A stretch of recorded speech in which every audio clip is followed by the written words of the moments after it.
La ilaha illallah wahdahu la syarikalah, lahul mulku wa lahul hamdu wa huwa ala kulli syai'in qadir. Maka orang yang mengucapkan zikir tadi dalam sehari sebanyak 100 kali, kata Nabi, itu sama dengan memerdekakan budak sebanyak 10 orang. Dan kemudian Allah hapuskan 1000 kesalahannya, dan Allah naikkan 1000 derajatnya, dan di hari itu sampai sorenya, sampai malamnya, Allah jauhkan dia dari gangguan-gangguan setan.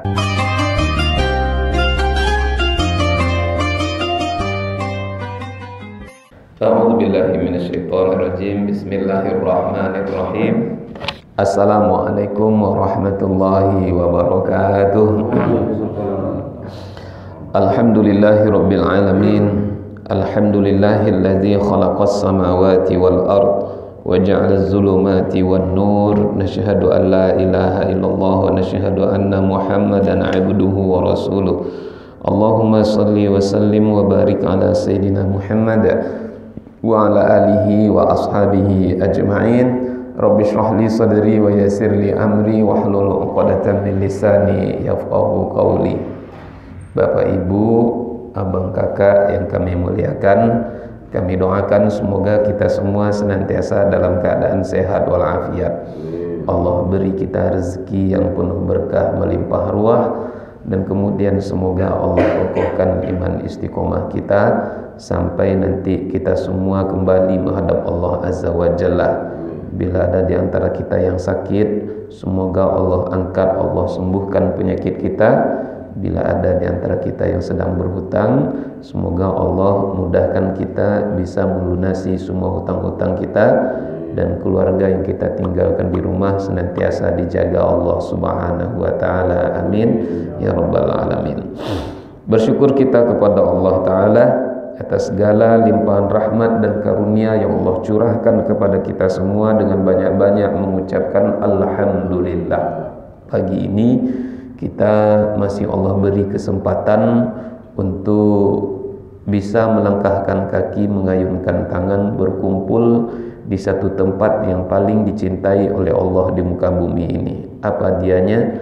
Yaitu masjid. Rasulullah bersabda, sebaik-baiknya tempat yang ada di muka bumi ini adalah masajiduha, masjid-masjidnya, dan seburuk-buruk tempat yang paling Allah tidak suka di muka bumi itu adalah aswaquha, pasar-pasarnya. Sehingga Nabi pernah mengatakan, sab'atun yuzilluhumullah yauma la zilla illa zilluh. Ada 7 golongan kelak di yaumil kiamah yang akan mendapatkan naungan atau pertolongan di sisi Allah Subhanahu wa taala.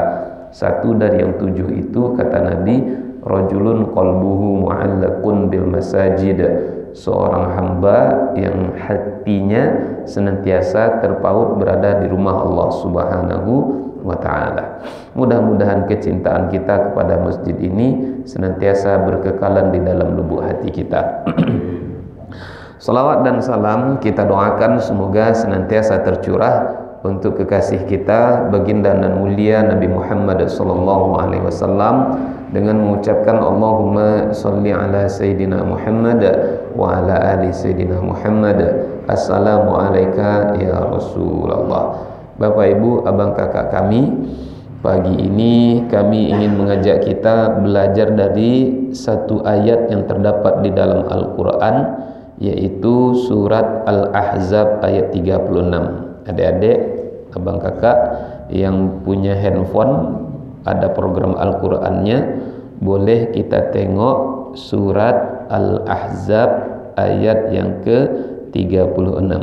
Surat Al-Ahzab surat yang ke-33, setelah surat Sajadah kalau saya tak salah.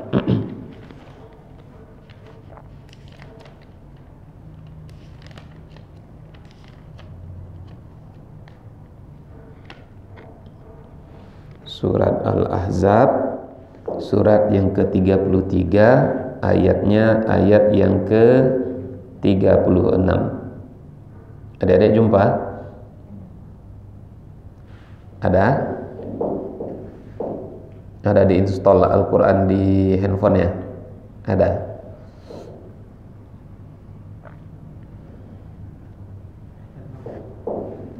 Al-Ahzab ayat 36.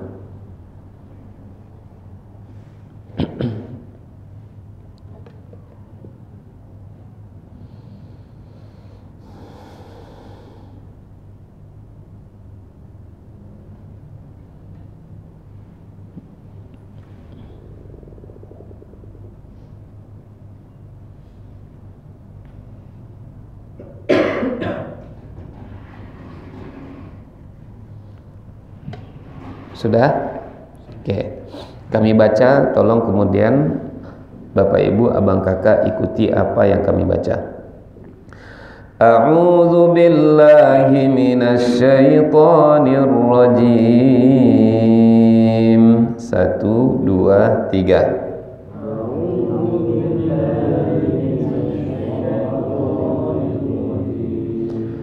Bismillahirrahmanirrahim.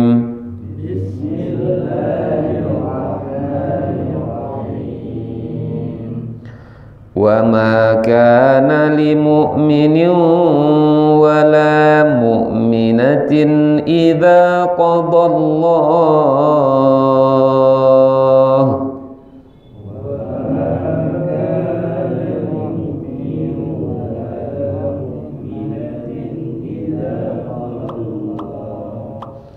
إذا قضى الله ورسوله أمرا أن يكون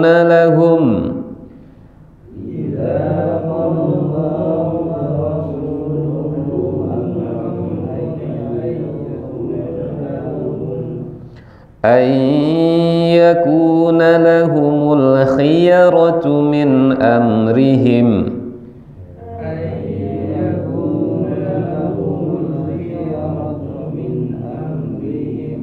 ومن يعص الله ورسوله فقد ضل ضلالا مبينا.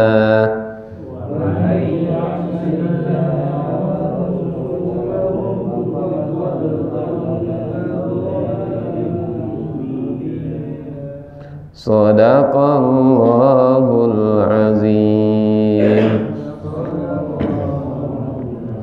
Rasulullah sallallahu alaihi wasallam bersabda, "Man qara'a harfan min kitabillah falahu bihi hasanatun wal hasanatu bi asyri amsalha la aqulu alif lam mim harf walakin alif harf lam harf wal mim harf." Siapa yang membaca satu huruf saja di antara huruf-huruf yang ada di dalam Al-Qur'an, maka setiap satu huruf itu Allah akan menggantinya, Allah akan memberikan ganjaran kepadanya dengan 10 kebaikan. Lalu kemudian kata Nabi, aku tidak mengatakan alif lam mim satu huruf, tapi alif satu huruf, lam satu huruf, dan mim satu huruf. Artinya satu kebaikan yang kita lakukan itu minimal Allah menggantinya, memberi pahala dengan 10, dan maksimalnya berapa? Wallahu yudha'ifu liman yasha' bighairi hisab. Allah akan memberikan ganjaran tanpa ada batasannya bagi siapa saja yang Allah kehendaki atas amalan yang dilakukan oleh hambanya. Boleh adik-adik baca artinya yang surat Al-Ahzab tadi ayat 36. Coba baca artinya.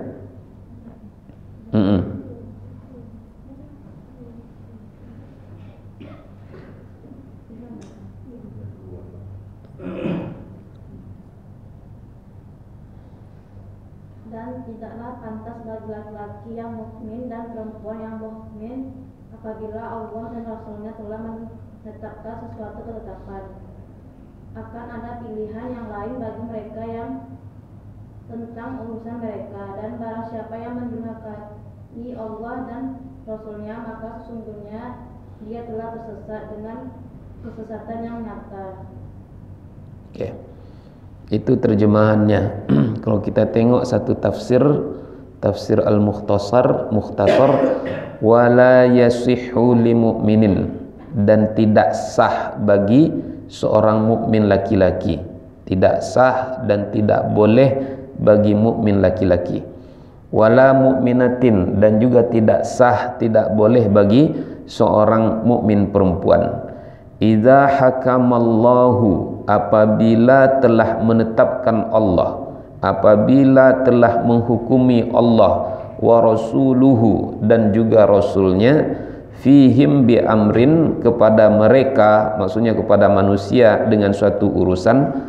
Apabila sudah ada ketetapan keputusan Allah kepada manusia tentang sesuatu, hukumnya ini boleh, hukumnya ini tidak boleh, hukumnya ini suruhan, ketetapan ini adalah larangan, maka tidak sah bagi seorang mukmin dan juga mukminah apabila sudah ada ketetapan Allah dan juga Rasulnya terhadap sesuatu, ayyakuna lahumul ikhtiyar, lalu kemudian mereka memilih apa? Fi qabulihi aw rafdihi, dia akan menerima ketetapan itu, aw rafdihi, atau dia menolaknya. Wa may ya'sillaha, dan siapa yang durhaka kepada Allah, wa rasulahu, dan juga rasulnya, faqad dhalla, maka dia sungguh sudah sesat, anis siratal mustaqim, tersesat dari jalan Allah yang lurus, dhalalan mubina, sesat, dhalalan wadhiha, sesatnya teramat sangat nyata. Sederhananya, tidak pantas, tidak sah bagi mukmin laki-laki, tidak sah, tidak pantas bagi mukmin perempuan kalau sudah ada ketetapan dari Allah dan Rasulnya terhadap sesuatu. Ini ketetapannya dilakukan, harus, ini ketetapannya ditinggalkan, lalu kemudian kita pilih-pilih atas ketetapan itu, dan siapa yang melawan kehendak Allah dan Rasulnya, dia sungguh sudah sesat, sesatnya teramat sangat nyata. Bapak Ibu, abang kakak dimuliakan Allah, syariat Islam itu sangat mudah sekali, gampang sekali. Jadi ketetapan Allah dan Rasul itu tidak banyak, umumnya cuma dua saja. Apa dianya ketetapan itu? Satu, perintah untuk kita lakukan, yang kedua, larangan agar kita tinggalkan. Dan harus kita yakini, dan harus kita, tidak boleh kita bimbang sedikit pun juga, jangan kita ragu-ragu bahwasanya di balik setiap yang Allah suruhkan itu pasti banyak kebaikan. Di balik yang dilarangkan itu pasti banyak keburukan. Sederhananya, perintah lakukan karena itu pasti mendatangkan kebaikan. Larangan tinggalkan karena di situ pasti mendatangkan keburukan kalau kita melakukannya. Makanya Allah katakan tidak pantas, tidak layak, tidak boleh bagi seorang yang sudah beriman kepada Allah, percaya kepada Rasulullah, ketika ada suatu ketetapan lalu dia bimbang, dia ragu-ragu, lakukan enggak ya, tinggalkan enggak ya, lakukan enggak ya, tinggalkan enggak ya, dan begitu seterusnya. Jangan, kata Allah. Kenapa? Kalau kamu sudah beriman, jangan lagi kamu bimbang, jangan lagi kamu ragu atas apa yang sudah ditetapkan itu. Kenapa? Perintah pasti apa tadi? Perintah pasti baik, larangan pasti buruk. Sederhananya Bapak Ibu dimuliakan Allah, kita ambil kisah-kisah, riwayat-riwayat contohnya. Tidaklah Allah menyuruh kita melakukan sesuatu pasti di balik suruhan itu pasti banyak kebaikan. Contoh, betapa beratnya perintah Allah kepada Nabi Nuh. Perintahnya berat, tidak masuk di akal. Apa perintahnya? Allah berfirman, wasna'il fulka bi'ayunina. Nuh, buatlah kapal, kata Allah. Nuh, buatlah kapal. Orang yang tinggal di tengah gurun dapat perintah buat kapal, masuk akal? Ringan atau berat itu perintahnya? Berat perintahnya. Makanya kata Allah, tidak pantas bagi orang beriman kalau sudah datang ketetapan Allah. Umumnya ketetapan Allah kan dua cat tadi, perintah lakukan, larangan tinggalkan. Jangan kamu bimbang, kalau ada perintah lakukan saja, kalau ada larangan tinggalkan saja. Sekarang Nabi Nuh dapat perintah, sudahlah berat, tak masuk di akal pula. Orang yang tinggal di tengah gurun dapat perintah buat kapal, tidak masuk di akal. Kalaulah Nabi Nuh tinggalnya di pinggir sungai Siak, macam ini sungai apa nih Pak? Siak nih kan. Kalau tinggalnya di pinggir sungai Kampar, dapat perintah buat kapal, kan masuk akal. Kayak tempat kita nih, sepanjang jalan kita tengok nih banyak pokok-pokok, banyak kayu-kayu yang besar. Sedikitnya gambarannya Bapak Ibu, ini yang sudah haji, sudah umroh, terbayanglah kondisinya. Mulai saja kita, setelah kita bermikot di Bir Ali di Madinah, lalu kemudian kita bertolak ke Mekah. Lebih kurang kan 5 sampai 5,5 jam dari Madinah ke Mekah. Yang kita tengok kan cuma 2 saja. Apa dianya? Bukit bebatuan dan gurun padang pasir. Inilah kondisinya. Mudah-mudahan panjang umur, sehat badan, Allah beri kita rezeki, bisa kita haji, bisa kita umroh. Amin. Yang mau umroh dalam waktu dekat, bolehlah kita bareng nanti. Insya Allah saya berangkat tanggal 11. Masuk Pak Eko katanya. Saya cuma mendampingi aja. Nah, mudah-mudahan. Nah, Bapak Ibu dimuliakan Allah. Sepanjang jalan yang kita tengok gurun bukit bebatuan, gurun padang pasir. Untuk buat kapal kan butuh kayu yang besar. Maka di tempat itu kan kita tengok, jangankan cari kayu, cari lidi aja sulitnya minta ampun. Makanya berat perintah Allah kepada Nabi Nuh. Sehingga yang saya baca dalam kitab Bidayah wan Nihayah, Nabi Nuh di saat dapat perintah buat kapal itu, Nabi Nuh nanam kayunya terlebih dahulu. Kayunya ditanam, setelah usia kayu itu 100 tahun, barulah Nabi Nuh tebang, barulah Nabi Nuh buat kapal. Karena memang Nabi Nuh itu kan umurnya panjang. Dalam Al-Quran itu disebutkan alfa sanatin illa khamsin, alfa 1000 sanah tahun illa kurang khamsin 50. Jadi range umurnya Nabi Nuh itu sekitar 1000-an tahun umurnya. Wajar kalau Nabi Nuh sempat pula menanam pohon sampai usianya berapa tahun? 100 tahun. Nah, Bapak Ibu, Abang Kakak, setelah pohon itu besar, Nabi Nuh kemudian mulai untuk buat kapal. Ketika Nabi Nuh buat kapal, dipuji sama kaumnya? Tidak. Dipuji. Bukannya dipuji, tapi justru dibuli. Nabi justru dimaki. Setiap yang lewat di fotonya dimasukkan ke YouTube, dimasukkan ke grup WhatsApp. Dibuli habis-habisan Nabi Nuh alaihi salam. Ustadz, ada juga YouTube di zaman itu, Ustadz? Ada juga WA, Ustadz? Ada. Macam mana bentuknya? Tak perlu kita tahu. Yang penting ada. Kita ini kan kadang-kadang suka menanya sesuatu yang tak penting. Ustadz, ya Nabi Adam menikah dengan Siti Hawa, siapa Pak Kuanya Pak Ustadz? Pak Kua Nabi Adam pun dia tanya. Nah, Bapak Ibu dimuliakan Allah, dibuli habis-habisan Nabi Nuh alaihi salam. Dan yang luar biasanya, yang membulinya siapa coba?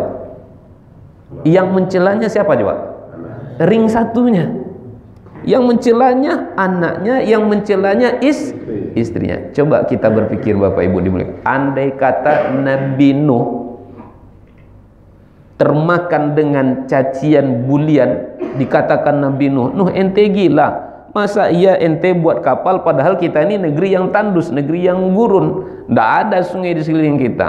Apa-apa ente ini Nuh? Andaikan Nabi Nuh sempat mengeluh dan dia tak mau menyelesaikan pekerjaan pembuatan kapal. Ya Allah, emangnya tidak ada perintah yang lebih hebat daripada ini? Tidak ada perintah yang agak keren sedikit, yang masuk akal, yang agak logik sedikit? Ya Allah, ya Allah, kalau begini ceritanya aku berhenti aja lah jadi Nabi. Andai kata Nabi Nuh mengeluh, andai kata Nabi Nuh tak mau buat kapal, apa yang terjadi? Tentu Nabi Nuh akan binasa bersama umatnya yang pendosa. Kenapa? Umat Nabi Nuh itu kan dibinasakan dengan air, dipancarkan dari langit lalu kemudian keluar dari bumi. Bahkan gunung yang tinggi sekalipun dilewati oleh air tersebut. Ini contoh sederhana Pak. Perintah itu lakukan saja, seberat apapun dia, tak masuk akal sekalipun, sami'na wa ata'na. Di balik yang disuruhkan pasti banyak kebaikan.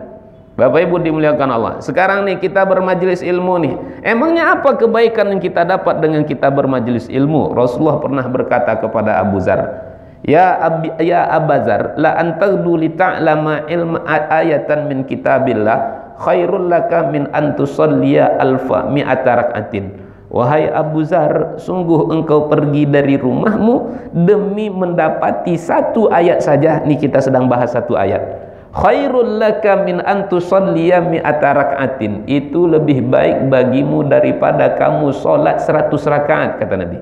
Ya Abadzar la antagdu li ta'lama ilman min abwabil ilmi amila bihi aw lam tu'mal khairul laka min an tusalliya alfa rak'atin. Wahai Abu Dzar, kata Nabi, sungguh engkau pergi dari rumahmu demi mendapati satu ilmu saja, lalu kemudian engkau amalkan itu ilmu ataupun belum, itu lebih baik bagimu daripada kamu sholat sunnah 1000 rakaat. Pahala majelis ilmu ini Pak, pahala majelis ilmu ini bahkan lebih baik daripada apa? Sholat sunnah 1000 rakaat. Bapak Ibu kami dimuliakan Allah, 100 rakaat ada yang kita sanggup sholat sehari? Ada? Bahkan kalau kita hitung Bapak Ibu, jangankan 150 pun mungkin kita tak sampai. Ini karena memang yang hadir di sini ini juga banyak yang anak muda, yang angkatan-angkatan yang 60, angkatan-angkatan 70. Jadi saya memaklumi ini Pak, banyak yang asam urat, banyak yang asam lambung, asam pedas segala macam. Ini Bapak ada gelisah, buat kondisi Bapak nyaman Pak. Selunjuran tak apa-apa Pak, selunjuran bersimpuh pun tak apa. Yang penting bagi saya hadir aja pun, saya pun dah kena uzur juga nih Pak, makanya pindah-pindah juga.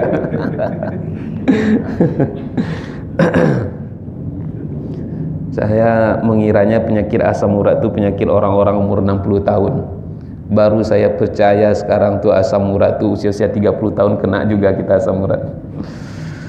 Nah Bapak Ibu dimuliakan Allah, nah tidak ada kita yang sanggup sholat 100 rakaat sehari, tidak ada kita apalagi 1000 rakaat. Tapi kata Nabi, ada amal yang nilainya bahkan lebih baik daripada sholat sunnah 1000 rakaat. Apa dianya? Inilah seperti yang kita buat nih. Jadi Bapak Ibu, abang kakak dimuliakan Allah, ada kalanya kita memang harus cerdas dalam beramal. Seperti jualan Pak, maunya modalnya sedikit tapi untungnya banyak. Ya kayak kita sekarang ini paling-paling cuma 1 jam. Jadi Bapak Ibu kedepannya alhamdulillah kita diberikan apa ya, diberikan nikmat dari kantor, ada dibuat program ya Bang ya, program ini. Jadi ayo kita ramaikan, sekalipun tausiahnya tidak suka, sekalipun saya tak suka dengan ustadz itu, saya tak enak kajinya, setidaknya duduk aja kita mengambil keberkahan dalam majelis ilmu. Kenapa? Karena memang kita ini lemah, ibadah kita kurang. Boleh kita hitung Pak, taruhlah yang wajib 17 rakaat dalam sehari, ya enggak? Yang wajib 17 rakaat mengiringi yang wajib qobliyah dan ba'diyah. Terjaga enggak qobliyah subuh kita? Terjaga enggak Pak? Alhamdulillah ada yang terjaga, alhamdulillah ada juga yang tidak terjaga. Kita qobliyah berapa rakaat? 2 rakaat subuh. Berarti 17 tambah 2 19. Zuhur ada qobliyah, ada ba'diyah. Afdolnya qobliyah zuhur itu 4, ba'diyah zuhur itu juga afdolnya 4. Biasanya kita di sini berapa? Bapak berapa? Qobliyahnya 4, ba'diyahnya 4 atau 2? Alhamdulillah satu suara semuanya. Baik. 19 tambah 4 23. Asar ada qobliyah, tak ada ba'diyah. Afdolnya qobliyah asar itu 4, setidaknya 2. Biasanya kita berapa? 2. Alhamdulillah. Jadilah daripada tidak. 20 berapa tadi itu Bang? 25 ya? Jadi 25. Maghrib ada qobliyah, ada ba'diyah. Ustaz, saya pernah dengarkan katanya tidak ada qobliyah maghrib. 2 dalil qobliyah maghrib. Satu apa kata Nabi? Baina kulli adzanaini as-shalah. Salatlah kamu setiap antara 2 azan. Maksudnya antara azan dengan iqamah itu salat sunnah kita di situ. Ini dalil qobliyah maghrib yang pertama. Dalil qobliyah maghrib yang kedua, Nabi pernah bersabda, sallu qoblal maghrib, sallu qoblal maghrib, sallu qoblal maghrib. 3 kali Nabi sebut, solatlah kamu sebelum maghrib, solatlah kamu sebelum maghrib, solatlah kamu sebelum maghrib. Ini dalil qobliyah maghrib. Qobliyah ba'diyah 22. Berarti berapa Bang? 29. Isya ada qobliyah, ada ba'diyah. Kalau Bapak Ibu abang kakak duduk di masjid maghrib sampai isya, itu saya yakin pasti dapat qobliyah. Tapi kalau sekiranya maghrib kita pulang dulu ke rumah, itu saya agak pesimis sedikit. Kenapa? Hebatnya iblis Bapak Ibu kami, kalau kita duduk di masjid maghrib sampai isya, itu dibuatnya waktu terasa lama dan begitu membosankan. Tapi kalau habis maghrib kita pulang ke rumah dulu, biasanya kan untuk makan nih. Baru kadang-kadang nasi dua kali tersuap, orang sudah azan. Cepatnya waktu terasa. Itulah hebatnya iblis. Apalagi sempat pula kita nengok YouTube kan, yang lagi trendy masalah MK atau masalah yang 29,5 juta apa nih Pak? Yang harga minumannya itu. Baru katanya kan sampai 29,5 juta beli air minumnya. Ini aja berapa nih, tak sampai 3.000 nih lah. Kawan 29 juta minumnya. Sempat pula rental jet pribadi gitu kan. Nah, ini apa tanggapan warganet contohnya kan. Belum lagi nanti sempat pula nengok yang 271 triliun kemarin, apa ceritanya, kok ada silent aja. Penasaran. Ada lagi berita-berita dan seterusnya. Nah, Bapak Ibu dimuliakan Allah, tambah lagi ibu-ibu sempat pula nonton apa contohnya sinetron Ku Menangis, jeritan hati seorang istri Indosiar. Ku menangis membayangkan, begitulah seterusnya. Akhirnya apa? Apalagi nanti adegannya sedang menggantung pula. Walhasil karena nonton, karena lihat Facebook, akhirnya kadang-kadang kita ke masjidnya itu orang sudah iqamah. Tapi kalau dari wajah Bapak Ibu semuanya wajah-wajah qobliyah ba'diyah semuanya. Alhamdulillah. Berarti qobliyah Isya sama ba'diyahnya berapa tuh Bang? Taruh dua-dua. Berapa? 29. 33. Ada sholat duha? Memang kalau orang tawaduk tuh gitu Pak, tidak mau dia menyebutkan amalnya. Abang kakak, sesibuk apapun tolong diluangkan waktu untuk sholat duha. Dalam satu hadis Nabi mengatakan, setiap tubuh anak Adam ini wajib bagi dia untuk bersedekah. Setiap anggota tubuh kita ini wajib baginya untuk bersedekah. Dalam hadis riwayat Muslim, sendi kita ini, setiap sendi anak Adam itu wajib untuk sedekah. Dalam hadis yang diriwayatkan Imam Muslim, sendi kita itu sebanyak 360 sendi. Nah, itu wajib bersedekah setiap harinya kata Rasulullah Shallallahu Alaihi Wasallam. Dan sedekah yang 360 itu cukup dengan sholat duha walau hanya 2 rakaat saja. Sesibuk apapun kita luangkan waktu untuk sholat duha. 33 ya, tambah 2, 35. Ada sholat tahajud? Alhamdulillah. Bapak Ibu, abang kakak, mohon maaf, jangan sampai kita berbadan sehat, berbadan kuat, tapi di waktu malam kita menjadi bangkai di hadapan Allah. Kapan kita menjadi bangkai? Badan sehat, badan kuat, tapi di waktu malam kita tidak sanggup untuk tahajud walau hanya 2 rakaat saja. Kapan kita menjadi bangkai? Badan sehat, badan kuat, tapi di waktu malam tak sanggup untuk witir walau hanya 1 rakaat saja. Kapan kita menjadi bangkai? Ketika subuh datang kita tidak sanggup untuk berjamaah.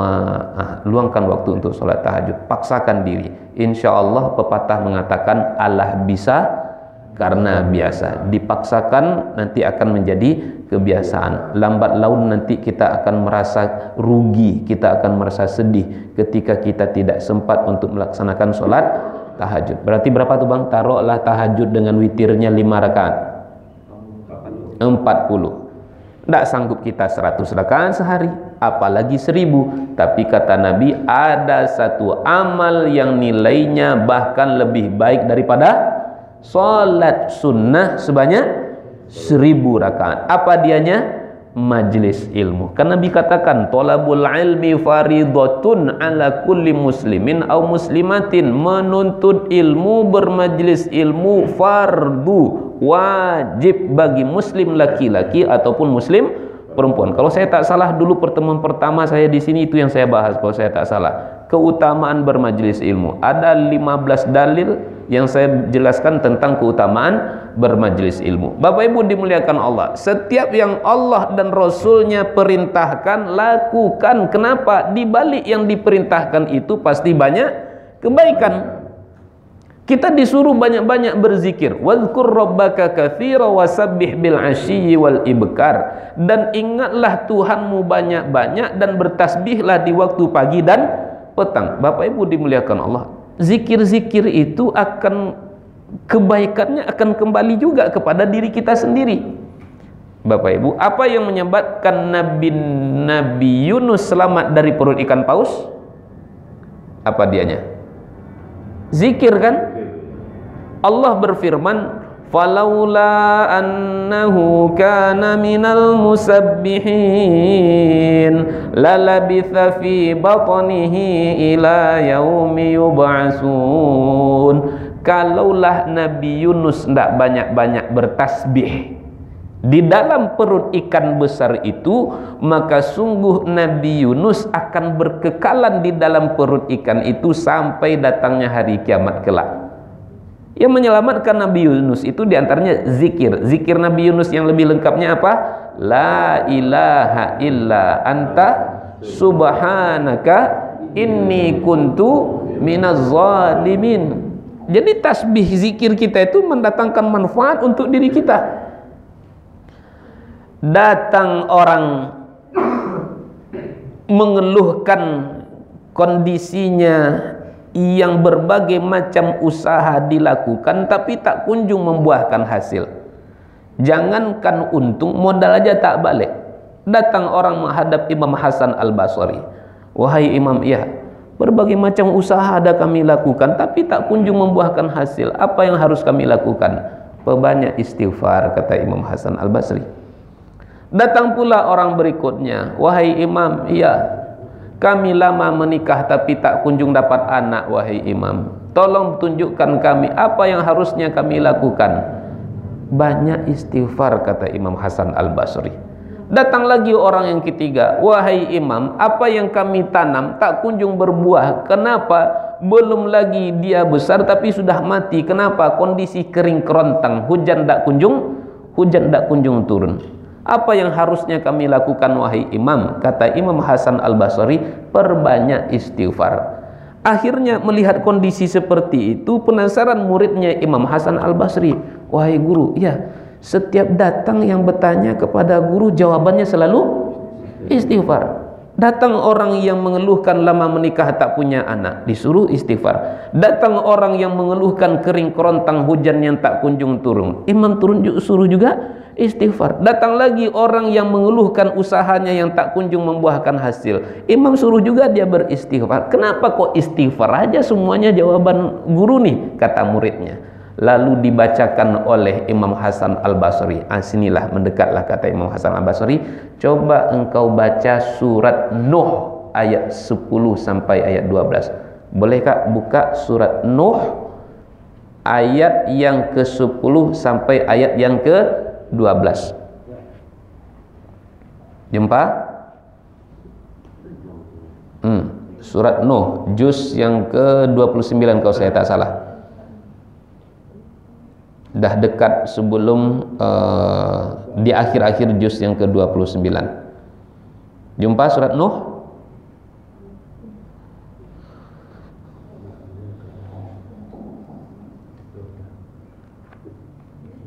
Sudah? Ayat 10 sampai ayat 12. Tolong dibaca Kak.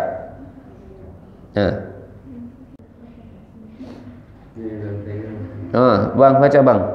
PKL. Ada di PKL. Oh, dari mana? Dari SMK Muhammadiyah 1. Masya Allah, ya silakan. Siapa namanya?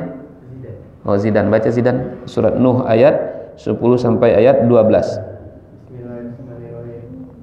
Faqul tastaghfiru Rabbakum kana ghaffaron yursilis sama alaikum midraran wa yumditkum bi amwali wa banina wa yaj'al lakum jannatin wa yaj'al lakum anharan. Udah? Baca artinya. Artinya, maka aku berkata kepada mereka, mohonlah ampunan kepada Tuhanmu. Sungguh Dia Maha Pengampun. Niscaya Dia akan menurunkan hujan yang lebat dari langit kepadamu, dan dia memperbanyak harta dan anak-anakmu, dan mengadakan kebun-kebun untukmu, dan mengadakan sungai-sungai untukmu. Nah, itu keutamaan istighfar. Apa keutamaan istighfar? Dosa kita diampunkan, lalu yursilis samaa alaikum midrara. Allah akan curahkan, Allah akan turunkan hujan. Ayat yang ke-12 apa? Wa yumdidukum bi amwalin. Allah akan memperbanyakkan hartamu, wa banin, dan Allah akan menganugerahkan kepadamu anak-anak yang banyak. Wa yaj'al lakum jannatin, dan kemudian Allah karuniakan kebun-kebun yang tumbuh dengan subur untuk kamu. Ini keutamaan istighfar. Disuruh kita berzikir karena zikir itu akan mendatangkan manfaat sendiri untuk kita. Bapak Ibu dimuliakan Allah. Dalam satu hadis Rasulullah SAW bersabda, siapa yang mengucapkan kalimah La ilaha illallahu wahdahu la syarikalah lahul mulku wa lahul hamdu wa huwa ala kulli syai'in qadir. Biasanya kita pakai yuhyi wa yumit. Dalam hadis ini disebutkan tak ada yuhyi wa yumitnya. La ilaha illallahu wahdahu la syarikalah lahul mulku wa lahul hamdu wa huwa ala kulli syai'in qadir. Kalau kita pakai yuhyi wa yumit pun tak masalah karena sudah terbiasa. Dalam sehari sebanyak 100 kali, maka kata Nabi itu sama dengan memerdekakan 10 orang budak. Budak itu mahal harganya, jutaan miliaran harga budak. Bahkan maaf, budak itu kan bisa dipakai dalam tanda kutip, tapi sekarang kan budak itu sudah tak ada lagi. Saking besarnya manfaat budak sehingga harganya tinggi. Maka orang yang mengucapkan zikir tadi dalam sehari sebanyak 100 kali, kata Nabi itu sama dengan memerdekakan budak sebanyak 10 orang. Dan kemudian Allah hapuskan 1000 kesalahannya, dan Allah naikkan 1000 derajatnya, dan di hari itu sampai sorenya, sampai malamnya Allah jauhkan dia dari gangguan-gangguan setan. Itu manfaat zikir la ilaha illallah wahdahu la syarikalah lahul mulku wa lahul hamdu wa huwa ala kulli syai'in qadir. Kita disuruh banyak-banyak berzikir. Dalam hadis yang lain Rasulullah bersabda, kalimatan habibatan ilar rahman khafifatan ala lisan thaqilatani fil mizan subhanallahi wa bihamdih subhanallahil azimi. Ada 2 kalimat yang sangat mudah untuk diucapkan. 2 kalimat itu sangat suka Allah kepadanya, dan dia memberatkan timbangan kebaikan seorang insan. 2 kalimat yang Allah suka, mudah diucapkan, dilafazkan, tapi begitu memberatkan timbangan kebaikan seorang insan. Apa dianya? Subhanallahi wa bihamdih subhanallahil azimi. Coba sama-sama Bapak Ibu.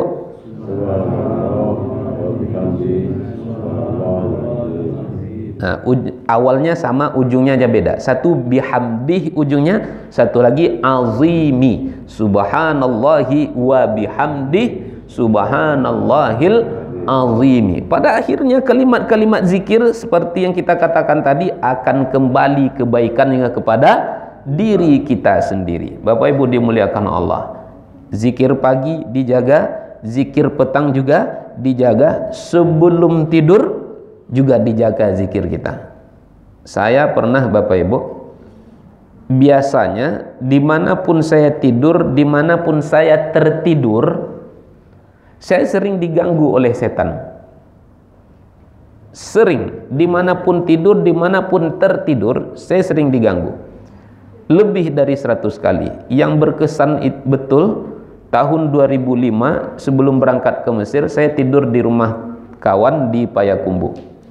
Tidur jam setengah 12. Lalu kemudian lampu dimatikan karena memang posisi rumahnya di ujung kota, di pinggir kota. Di depannya ada pohon beringin yang besar. Jam setengah 12 itu anjing mulai menggonggong. Perasaan saya mulai tak enak. Lampu dimatikan.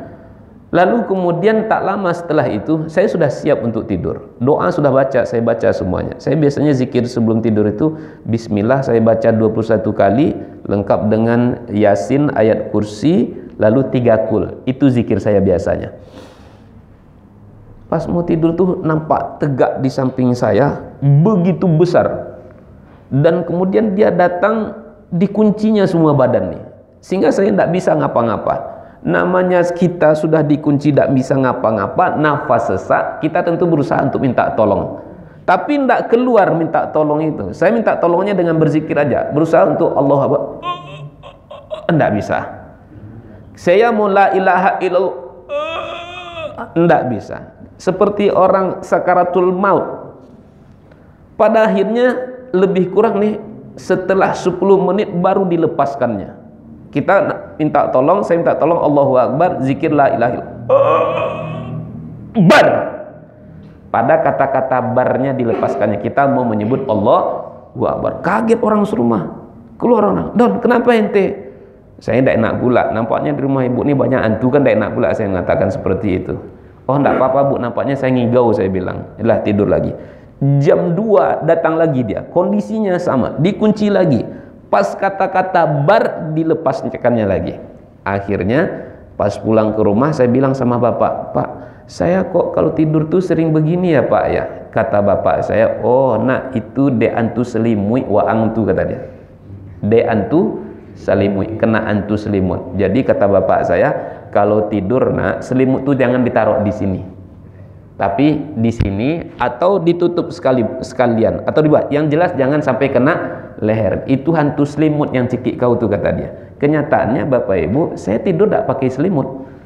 Sering di lokal saya diganggu juga, di masjid kita tidur siang pun saya diganggu juga. Akhirnya sampai di Mesir sudah tingkat 4, diajak sama kawan saya, dia orang tinggal dekat Bukit Tursina, Nabi Musa menerima wahyu. Tidur saya di situ. Jam 2 dia datang. Jam 2 dia datang, sama kondisinya, sama betul. Setiap saya diganggu, saya Allahu Akbar, pas di bar itu dilepaskannya. Kaget kawan saya. "Madza bika ya akhi?" "Kenapa nih bro?" kata dia. "Itulah bro, saya sering sekali diganggu nih, tidak terhitung berapa kalinya nih." Nih saya kasih ente obat," kata dia. Apa obatnya? Dibacakannya satu hadis. "Man qara'a bil akhirataini min suratil Baqarah kafatahu."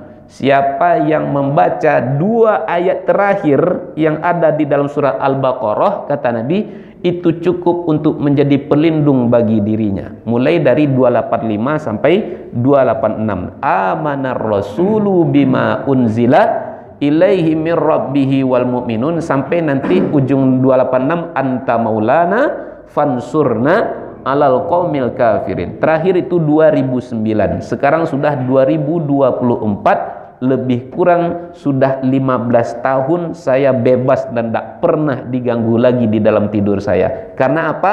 Mengamalkan zikir dengan surat Al-Baqarah 2 ayat terakhirnya, 285. Kalau kata orang kita itu ketindih katanya.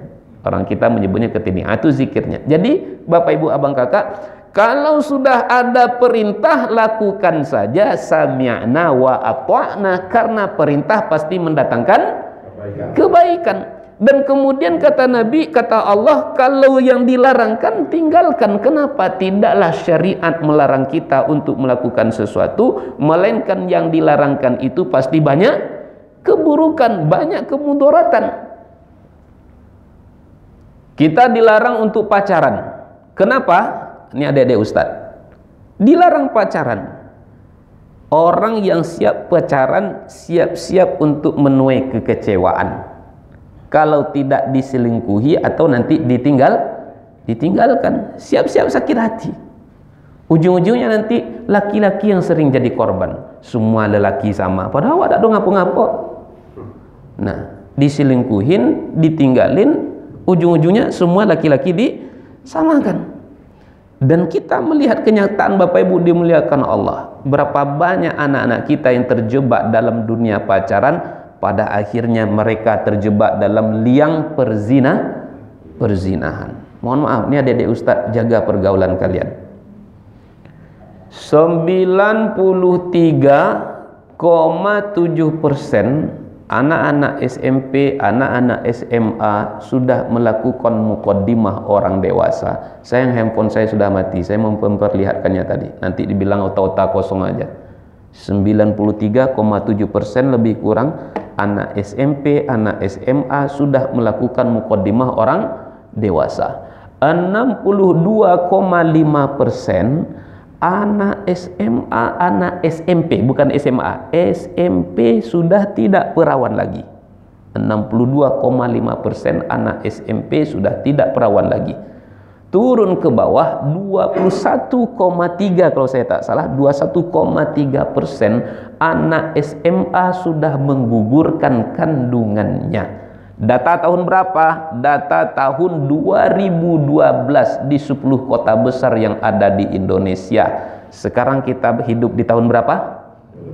2024. Kira-kira angkanya semakin berkurang atau semakin bertambah? Wallahu a'lamu bissawab.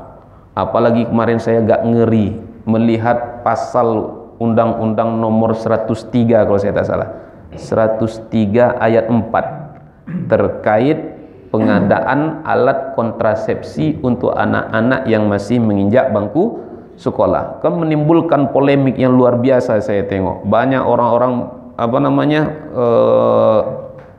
penolakan dari berbagai sisi. Bapak Ibu dimuliakan Allah, yang tak disediakan aja sampai begitu, apalagi kalau sudah disediakan. Terkesan Bapak Ibu halusnya seakan-akan di situ sedang melegalkan perzinahan.